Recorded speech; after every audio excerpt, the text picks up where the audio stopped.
Şair Muxtar Buğra öz zihnini naqsh tekis ijodiyatga qaratib, xalqimiz yoqtirdigan, nurg'ulagan yaxshi naqsh tekislerini yezib chiqdi. Bo'libmi uning ota-ona to'g'risida yozgan naqsh tekislarining o'zla 10 dan oshidi. U bu nuqtaga mundaq qaraydi ekan. Ota-onalar umri mangulik emas, biroq ularning mehri mangulik.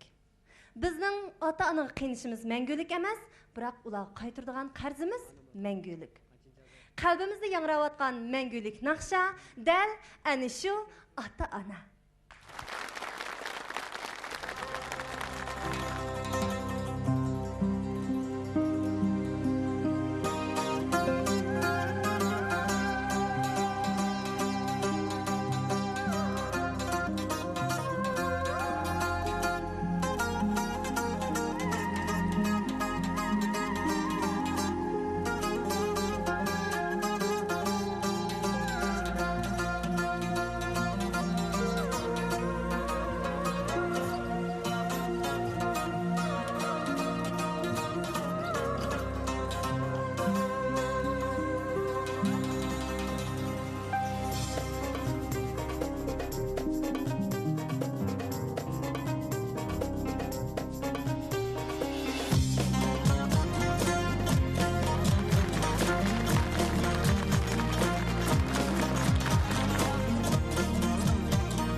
Yetimlerin ağlısı